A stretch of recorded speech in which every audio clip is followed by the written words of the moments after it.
Yes, hello dear all, welcome again. So how are you? I hope you all are fine. Guys ये जो lectures है ये है sample paper 3 की last lectures number 3। मैं आपको बता दूं कि इसके पहले ऑलरेडी 2 लेक्चर्स कंप्लीट हो चुके हैं सैम्पल पेपर 3 का, और बहुत ही अच्छे तरीके से हम लोग सॉर्ट आउट किए हैं। Basically each and every samples papers में 3 लेक्चर्स हैं और एक अच्छे तरीके से सॉर्ट आउट कर रहे हो आप ये भी देख रहे हो कि जो फर्स्ट 20 क्वेश्चंस हैं 1 से लेकर 20 तक वो आपकी ऑब्जेक्टिव क्वेश्चंस है, बिल्कुल यही पैटर्न पे पूछे भी जाएंगे और ये इजी लेवल का है। मतलब आप ऑलमोस्ट इन सारे क्वेश्चंस को कर ही सकते हो अगर आपकी पहुंच प्रैक्टिस अच्छी खासी हो गई है तो। बाकी 20 से जो 30 का जर्नी है इसमें आपको मॉडरेट लेवल का क्वेश्चंस होगा, आपको सॉल्व करने होंगे, उसके आंसर्स निकालने पड़ेंगे, ये मॉडरेट लेवल का। बट जो 30 से 38 तक की जर्नी है ना, ये टफ लेवल का क्वेश्चंस होता है जो आज हम लोग इस सेशन में करेंगे। क्योंकि जो बच्चे 30 से लेकर 38 तक अगर क्वेश्चंस को डील कर पा रहे हैं दैट मीन्स उनकी पहुंच बहुत अच्छी है, मैथ्स में अप्रोच बहुत अच्छी है, आप सब कुछ कर सकते हो। बस एक छोटा सा हिंट, ऐसा नहीं कि सब कुछ कर लोगे, लेकिन हाँ 30 से 38 तक के क्वेश्चंस को बहुत अच्छे से करना, ये बहुत ज्यादा इंपॉर्टेंट है। तो चलिए हम लोग लास्ट क्लास में 32 तक देखे थे, आज हम लोग 33 से स्टार्ट करेंगे और ये रहा आपके स्क्रीन पे first question number 33। Do it fast. Find the difference of the areas of two segments of a circle formed by a chord of length 5 cm subtending angle of 90 degree at the center। क्या करें? चलो फटाफट आप लोग करो, तब तक मैं आपको कुछ एक कॉन्सेप्ट बताता हूं, ठीक है? तब तक मैं आपको कुछ कॉन्सेप्ट बताता हूं, ठीक है? ध्यान रखना। जैसे ये अगर O है, ये पूरा का पूरा सर्कल है, ये आपकी रेडियस है, ये 90 डिग्री परफॉर्म कर रहा है। तो सबसे पहले तो बेसिक डिफरेंस आप देखो कि ये सेक्टर क्या होता है और सेगमेंट क्या होता है। अक्सर बच्चे यहीं पे कंफ्यूज कर जाते हैं सेक्टर और सेगमेंट में। Noida sector 18, Noida sector 16, Dwarka sector, ये सब तो सेक्टर वाइज जान ही रहे हो। सेक्टर कुछ नहीं है यार, सेक्टर एक पिज्जा का शेप होता है। क्या होता है? एक पिज्जा का शेप होता है। बस इतना याद रखो कि किसी भी सेक्टर में जाओ, आइदर आप नोएडा सेक्टर में जाओ या द्वारका सेक्टर में जाओ, पिज्जा वहां पे बहुत खाने को मिलेगा। बस ये थोड़ा सा ट्रिक याद करो। सेक्टर क्या है? एक पिज्जा का शेप होता है, और सेगमेंट जो होता है वो स्मॉल शेप होता है, बिल्कुल इस तरह से, ठीक है? मतलब कि अगर ये आपकी पॉइंट ए है, ये आपकी पॉइंट बी है, ये आपकी पॉइंट पी है, यहां पे एम रख देते हैं, और इन दोनों लाइन को अगर हम लोग मिला देते हैं तो जो ये बन रहा है ए ओ बी पी, मतलब जो इस तरह से फिगर बन रहा है ना, ये फिगर, ये ए हो, ये ओ हो, ये पी हो, और ये बी और पी हो, तो ए ओ पी बी का जो आपका एरिया बन गया ये पूरा, ये आपका क्या कहलाएगा? This is your sector, just look like pizza है। और इसकी अगर एरिया की बात करें, एरिया ऑफ सेक्टर, तो ये बिल्कुल आप जानते हो theta by 360 degree into pi are square. Questions में थीटा 90 डिग्री दे रखा है ऑलरेडी, तो 90 by 360 into pi are square, ये वैल्यू हो जाएगा पाई आर स्क्वायर अपॉन 4, ठीक है? ये क्या हुआ? Area of sector. Clear everybody? अब ये जो पोर्शन है ना, ये सेगमेंट होता है। ये क्या होता है? एपीबी आपकी क्या है? ये जो इस तरह से बन रहा है, ये शेप जो बन रहा है ऐसा, ये क्या है आपका? दिस इज योर सेगमेंट, ठीक है? ये आपकी क्या है? सेगमेंट है। पूछ यहां पे ये रहा है find the difference of area of two segment, मतलब सेगमेंट्स की एरिया पूछ रहा है और उन दोनों का डिफरेंस। मतलब एक माइनर सेगमेंट ये बनेगा, एपीबी जो है, देखो ना आप एपीबी अगर देखोगे तो ये माइनर सेगमेंट है, छोटा है। और अगर इधर वाला पार्ट अगर देखो आप, इधर वाला पार्ट बड़ा वाला, तो बड़ा वाला क्या हो जाएगा? मेजर सेगमेंट बनेगा। तो इन्हीं दोनों का डिफरेंस बताना है। तो अच्छा, माइनर सेगमेंट का एरिया क्या हो जाएगा आप बताओ? अगर आप माइनर सेगमेंट निकालना चाहो, area of minor segment, easy है यार, कुछ नहीं है। एरिया ऑफ माइनर सेगमेंट मतलब ये वाला एपीबी, तो आप निकालोगे सर, ये आप ऐसे कर सकते हो, area of sector minus area of triangle, area of triangle आराम से बोल सकते हो कि पूरा अगर सेक्टर को हम लोग निकाल दें एरिया और उसमें से ट्रायंगल वाले एरिया को अगर सब्ट्रैक्ट कर दें तो सेगमेंट का एरिया आ जाएगा। हाँ तो करो। एरिया ऑफ सेक्टर कितना आया था, pi are square upon 4, pi are square upon 4 और माइनस एरिया ऑफ ट्रायंगल कितना हो जाएगा, half into base into height, यानी कि आर बेस है और हाइट भी आर ही है, तो ये वैल्यू कितना आ जाएगा, pi are square minus pi are square by 4 minus r square by 2। तो अगर ये वैल्यू अगर हम लोग निकालना चाहें तो कितना हो जाएगा, pi are square minus 2 r square upon 4। ये आ गया माइनर सेक्टर का area, minor segment, sorry sector नहीं सेगमेंट, माइनर सेगमेंट। अब मेजर सेगमेंट निकालो। तो मेजर सेगमेंट क्या हो जाएगा, अगर आपने सर ये माइनर सेक्टर निकाल दिया तो मेजर सेगमेंट क्या होगा, ये तो सबसे इंपॉर्टेंट है और सबसे इजी है मेजर सेगमेंट निकालना। क्या हो जाएगा, कंप्लीट सर्कल का एरिया हो जाएगा, एरिया ऑफ सर्कल, पूरा सर्कल, और उसमें से आप क्या करोगे, माइनर सेगमेंट को सबट्रैक्ट कर दोगे, करोगे ना। तो ये कितना हो जाएगा, पाई आर स्क्वायर माइनस ये जो आप निकाले pi are square minus 2 r square upon 4, ये वैल्यू हो जाएगा मेजर सेगमेंट। सॉल्व करना आप, ये मेजर सेगमेंट आ गया और ये माइनर सेगमेंट आ गया। Just suppose, let suppose this is your x, अगर ये एक्स है और आपने इसे वाई माना तो आंसर क्या हो जाएगा, y minus x. This is your correct answer. Do it fast, आप फटाफट करना और इसके आंसर मुझे बताना, ठीक है। Sector just look like pizza और सेगमेंट वो वाला पार्ट। तो फर्स्ट हमने सेगमेंट निकाला तो पूरे सेक्टर में से ये ट्रायंगल का एरिया को सबट्रैक्ट कर दिया तो आपका माइनर सेगमेंट आ गया। मेजर सेगमेंट निकालना था तो पूरा सर्कल के एरिया में से माइनर सेगमेंट को सबट्रैक्ट कर दिया तो ये आपका मेजर सेगमेंट आ गया। अब यहाँ पे डिफरेंस सिर्फ पूछ रहा था तो डिफरेंस हमने निकाल दिया, हो जाएगा। क्लियर है, एवरीबॉडी क्लियर। चलिए आगे बढ़िए।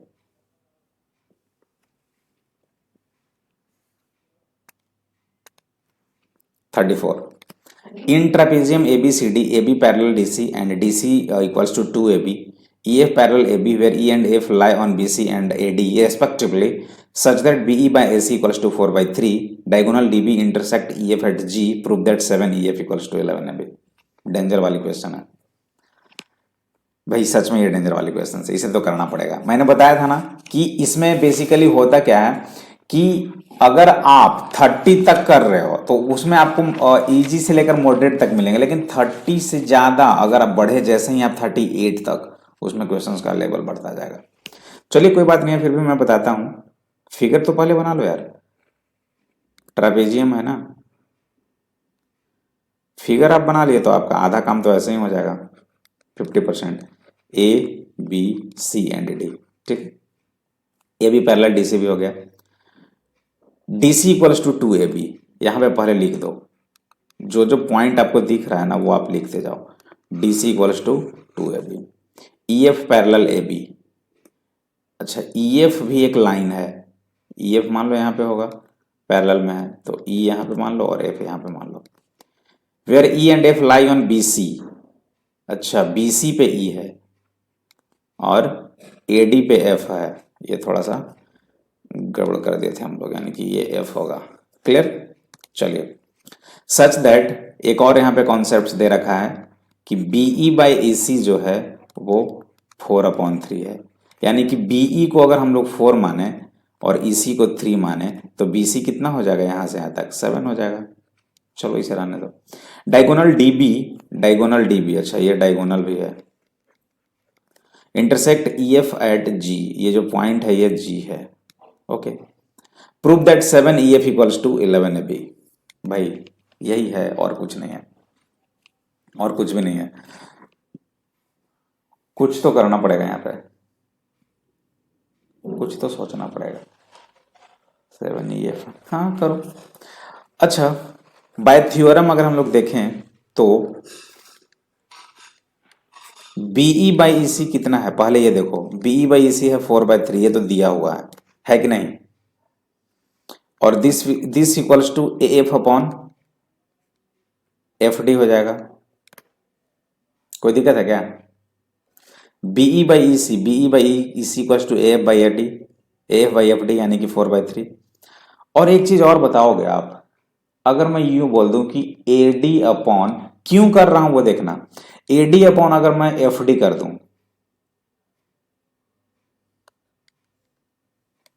क्या मिलेगा यहां से, ए डी पूरा 7 हो जाएगा और एफ डी कितना हो जाएगा 3। ये भी एक मिल गया कि ए डी बाई एफ डी 7/3 हो गया। इससे क्या मिलेगा, लिख देते हैं, कहीं ना कुछ यूज होगा तो देखेंगे हम लोग। अब ना थोड़ा सा माइंड लगाओ, एक ट्रायंगल ये है डी एफ जी, और एक ट्रायंगल बड़ा वाला डी ए बी, ये ट्रायंगल डी ए और बी, इन दोनों ट्रायंगल में देखो कुछ तो मिलेगा आपको।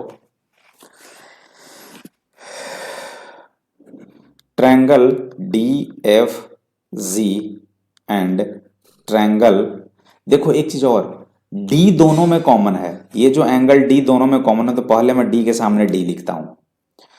एफ जो है, अच्छा हाँ एक चीज और, ये जो जी एंगल है वही बी एंगल भी होगा, होगा कि नहीं, देखो अगर ये एंगल आपका एक्स है तो ये भी एक्स होगा, कॉरेस्पॉन्डेंस एंगल, तो बी जी के बराबर होगा, तो ये जी है ना, यहां पे बी लिख दो, और डी एफ जी हो गया तो डी ए बी लिख दो, क्या दिक्कत है। अब अगर ये देखोगे तो ये आपस में सिमिलर भी होंगे, क्यों, क्योंकि angle D equals to angle D दोनों में है, ठीक है, और angle B equals to angle G भी हुआ, तो एंगल एंगल सिमिलैरिटी से, एंगल एंगल सिमिलैरिटी से D F G similar to D A B, ये दोनों ट्रायंगल क्या हुआ, दोनों सिमिलर हुआ। इसे बहुत अच्छे से देखना, ये दोनों ट्रायंगल सिमिलर हुआ। एक और देखो, अब इस साइड देखो, यहां पे अगर देखें तो ये वाला ट्रायंगल देखो, बीजीई और बीडीसी, मतलब बी बी दोनों में इक्वल है, देखो B G E and triangle B D C, B B दोनों में कॉमन है, एंगल जी जो है वो एंगल डी का बराबर होगा, तो बिल्कुल सही मैंने लिखा है जी और डी के पास, और ई जो है वो सी के बराबर होगा। हाँ, तो ये दोनों भी सिमिलर होगा, एंगल ट्रायंगल बीजीई, अच्छे से देखो, triangle B G E similar to triangle B D C. अब यहां से आप क्या लिख सकते हो, लिखने का तरीका है यार, लैंग्वेज तो आप लिख ही सकते हो, यहां से आप ऐसे लिख सकते हो क्या, D F upon D A, D F upon D A equals to F G upon A B, F G upon A B लिख सकते हैं ना, F G upon A B कहीं भी दिख रहा है क्या, नहीं, D F upon D A, हाँ देखो देखो, D F upon D A 3/7 हो जाएगा, दिस विल बी 3/7 हो गया ना, D F by D A equals to F G by A B हो गया, तो हमने यहां निकाल चुका है A D by F D, यानी कि उल्टा, 7/3 है तो 3/7, ये तो हो गया F G by A B equals to 3/7। अब क्या करेंगे, यहां से भी कुछ सिमिलरिटी करना पड़ेगा यार, क्योंकि केस में यहां पे बीई और ईसी है, तो एक काम करो ना, जीई, अच्छे से देखते जाओ, GE upon DC equals to, अब क्या लिखोगे, बीई के टर्म में है तो बीई और बीसी है ना, तो बीई अपॉन बीसी आराम से लिख सकते हैं हम लोग। अब जीई अपॉन डीसी कहीं पे है क्या, GE upon DC, check it out, GE upon DC, GE upon BE upon BC, ये तो हाँ, नहीं बीई अपॉन बीसी, अच्छा ये बीई अपॉन ईसी 4/3 है ना, तो बीई अपॉन बीसी कितना हो जाएगा, यहां से अगर हम लोग देखें, इससे देखो, बीई अपॉन बीसी, तो बीई कितना है 4, और बीसी कितना हो जाएगा 4 और 3 7, यानी कि आप बोल सकते हो सर जीई अपॉन डीसी जो है वो आपका 4/7 है, आराम से बोल सकते हो। अब इसके बाद क्या होगा, सर क्या कर रहे हो, हाँ जी ऐसा तो करना ही पड़ेगा आपको, और कोई दूसरा रास्ता नहीं है, तो जीई, ठीक है, अपॉन डीसी, देखो यहां पे डीसी इक्वल्स टू ऑलरेडी दिया हुआ है 2ab, तो लिख दो यहां पे 2ab इक्वल्स टू क्या हो जाएगा 4/7, क्रॉस मल्टीप्लाई कर दो, 7GE 7GE equals to 8AB हो जाएगा। और यहां से आप लिख सकते हो, अभी भी नहीं हुआ यार, EFAB, AB तो हो गया, तो GE को EF के टर्म में लिखो। EF को आप क्या लिख सकते हो? अभी और एक कॉन्सेप्ट आओ, EF को आप क्या लिख सकते हो बताओ तो मुझे। EF equals to GE plus GF, GE plus GF, ठीक है।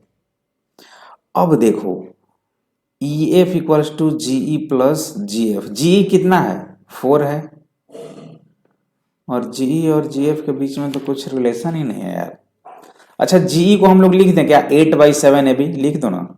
GE को हम लोग लिख दें क्या 8/7AB प्लस GF को क्या लिख सकते हैं यहां से देखो, GF इक्वल्स टू 3/7AB। अब आएगा मजा, 3/7AB हो गया। आप यहां से अगर हम लोग सॉल्व करें तो 11AB अपॉन 7 आ गया ना, 11AB अपॉन 7, और ये क्या है? EF के बराबर है, यही तो प्रूफ करना था। 7EF equals to 11AB। देखो, that's really great question, awesome questions, very very important questions. इसे एक बार खुद से ट्राई करना, ये तो मैंने बता दिया, और इसे आप खुद से ट्राई जरूर करना, और अगर ना समझ में आए तो वीडियो को फिर से रिवाइंड करके देखना। ओके, चलिए नेक्स्ट, ऑसम क्वेश्चन थी ये। 35, find the mean of the following frequency distribution. इसका मीन निकालना बहुत इजी होता है। ये क्लास इंटरवल है, फ्रीक्वेंसी है, तो इसमें बहुत सारे टर्म्स होते हैं। जैसे देखो, इसका मैं सॉल्यूशंस आपको दिखा दे रहा हूं इजी वे में कैसे अप्रोच करते हैं। ये क्वेश्चंस दिया हुआ था। सबसे पहले तो क्लास इंटरवल जो भी है यहाँ पे हमने लिख दिया, 0, 8, 8, 16, 16, 24, 24, 32, 32, 40। अब इसमें अगर हम लोग मीन की बात करें तो देखो, मीन बीच में देखो ना, मीन में अगर देखें तो ये है 20, इसके ऊपर 2 हैं और इसके नीचे 2 हैं, मीन में ये हुआ। Let the assume mean A equals to 20। Age कितना है? सबके बीच का डिफरेंस देखो, 8, 8 है, तो एज कितना हो गया? 8 हो गया। मिड वैल्यू कैसे निकालेंगे? बीच का value, 0 plus 8/2 4, 8 plus 16/2 12, 16 plus 24/2 24 plus 32/2, ये मिड वैल्यू हो गया। अब एक फॉर्मूला होता है DI equals to XI minus 20। तो DI अगर हम लोग निकालेंगे, XI कितना है? XI 4 है, तो XI 4, XI माइनस 20 अगर DI इक्वल्स टू है, तो DI कितना हो जाएगा? XI कितना है? 4, 4 माइनस 20 कितना आ जाएगा? -16। तो देखो -16। Once again 12 minus 20 -8, 20 minus 20 0, 28 minus 20 8, 36 minus 20 16।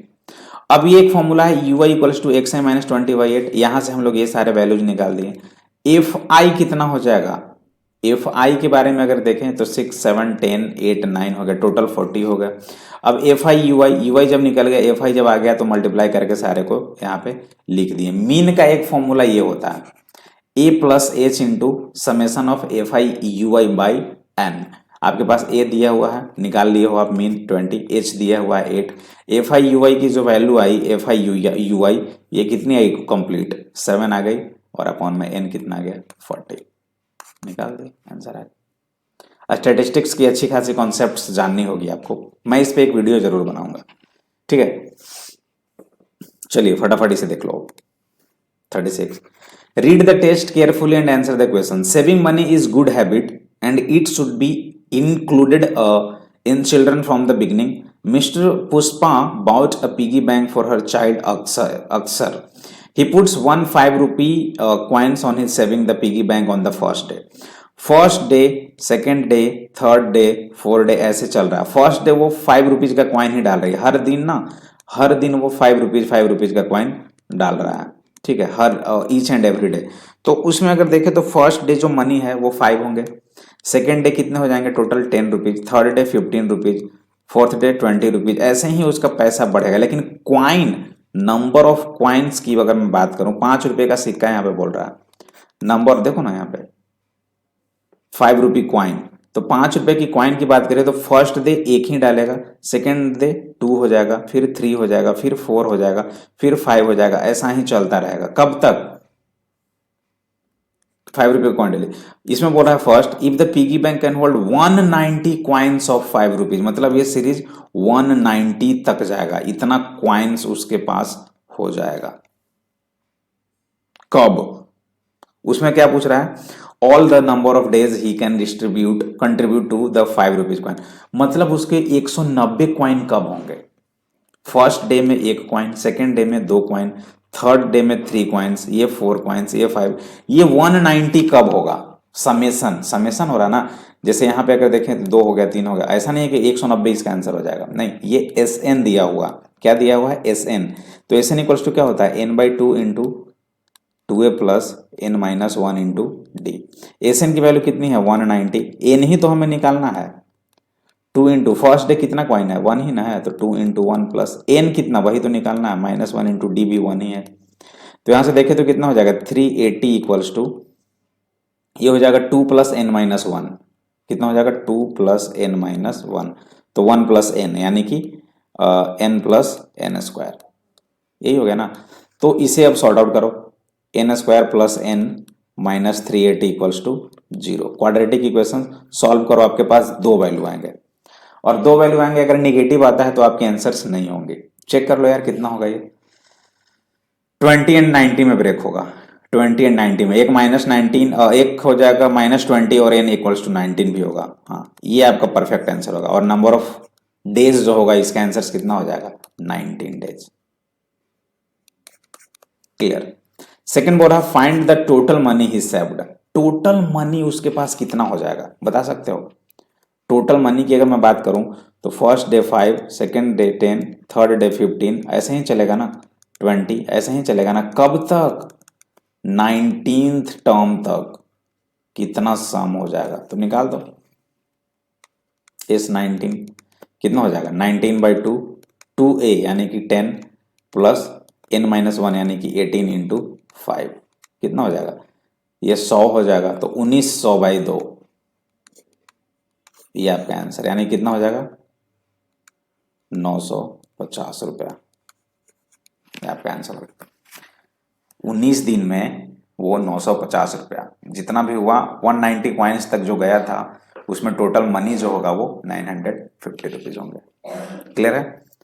चलो इसी का और, या तो वो दोनों सॉल्व कर सकते थे या तो आपको ये दोनों सॉल्व करना पड़ेगा। How many coins are there in piggy bank on 15th day?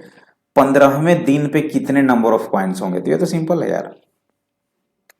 S N equals to क्या हो जाएगा? n/2, 2a plus n-1 into D. N कितना? 15वें दिन की बात की जा रही है तो 15/2 इंटू 2a यानी कि कितना हो जाएगा? फर्स्ट डे 5 रुपीज ना, तो 2 इंटू 5 प्लस 15-1 14 इंटू 5। सॉल्व कर लो आपके आंसर। यहां बोल रहा है हाउ मच मनी अक्सर सेव्स इन 10 डेज, तो S10 की वैल्यू क्या हो जाएगी वो निकालना है। 10 दिन में वो कितना सेव करेगा? यहाँ पे S15 की वैल्यू, आपके पास A जो है वो कितना है? 5 है, और D जो है वो भी 5 है। बस यहाँ पे S15 निकाल देना है, यहाँ पे S10 निकाल देना है। कमेंट जरूर करना आप, ठीक है, आंसर को। चलिए 37 पे आ जाइए फटाफट। इसके आंसर क्या क्या होगी? Read the text carefully and answer the questions. Rohan makes a project on corona virus in science for an exhibition in school. In this project he picks a sphere which is volume. Sphere का volume ये दिया हुआ है, ये क्या है? Volume of sphere. And 11 cylindrical shapes, each volume is these with 10 centimeter length। oh my god, cylindrical shapes है लेकिन 11 सिलिंड्रिकल शेप्स है, तो वो भी निकालना पड़ेगा। ठीक है, तो क्या करेंगे? वॉल्यूम ऑफ सिलेंडर कितना हो गया? अगर मैं वॉल्यूम ऑफ सिलेंडर की बात करूं तो क्या होता है वॉल्यूम ऑफ सिलेंडर? πr²h, यही होता है ना। ये कितना है? 38808 इक्वल्स टू पाई, यानी कि 22/7 इंटू r²। r² तो दिया हुआ ही नहीं यार, h दिया हुआ है आपके पास 10, तो यहां से r की वैल्यू निकालोगे आप। सबसे पहले r की वैल्यू आप निकल जाएगा, मान लो कुछ भी आएगा मुझे नहीं पता, r की वैल्यू आ जाएगी। ठीक है, अब क्या करोगे? पूछ रहा है find the area covered by cylindrical shapes on the surface of a sphere. तो वो area of covered by cylindrical shapes कितने हो जाएंगे, टोटल 11, और सिलिंड्रिकल शेप्स जो हो जाएगा वो कितना हो जाएगा, pi are square, 11 into pi are square. R की वैल्यू यहां से निकलेगी, बस कर देना है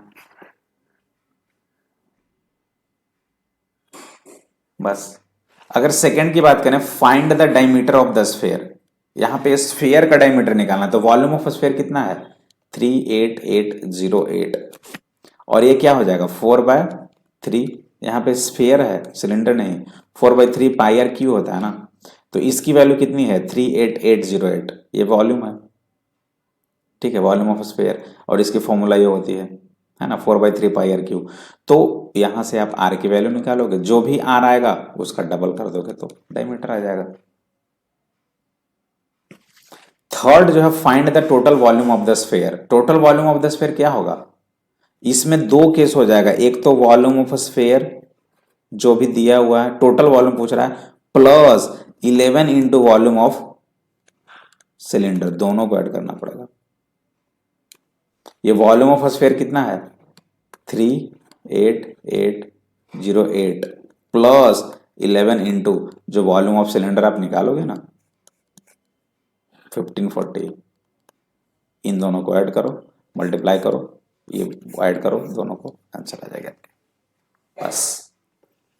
इसे कर सकते हो, या तो उन तीनों को करो, या तो सीधा ये बोल दो find the curved surface area of the cylindrical shape. मैं रहता तो सिर्फ इसी को करता, वो तीनों नहीं करता। Find the curved surface area of cylindrical shape, तो curved surface area cylindrical shape का क्या होता है, फॉर्मूला ही है, अगर याद है तो सही है।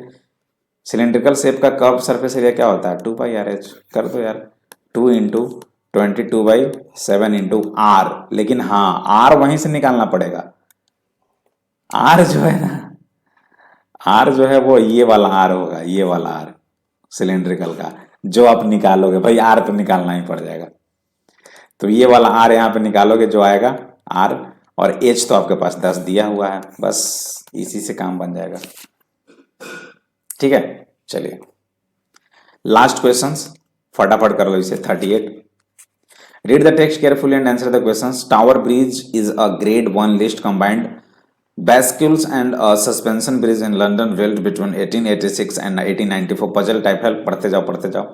Designed by Horst Jones and engineered by Zoff Wolf-Barry, the bridge is 800 feet, 240 meter in length and consists of two bridge towers connected in the upper level by two horizontal walkways and a central pair of basculars that can open to allow shipping in the bridge. Two towers of equal heights are standing opposite each other on either sides of the road, which is 80 metre wide.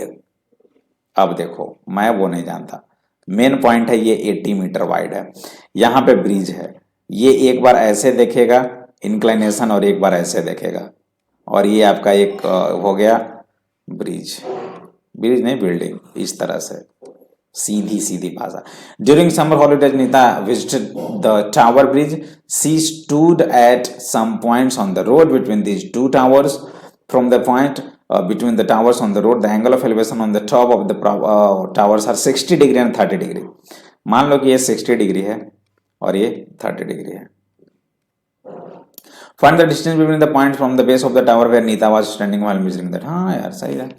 अगर ये मान लेते हैं ना, ये वाले distance को हम लोग सपोज करते हैं कि ये x है, तो ये यहाँ से यहाँ तक कितनी हो जाएगी 80 माइनस एक्स।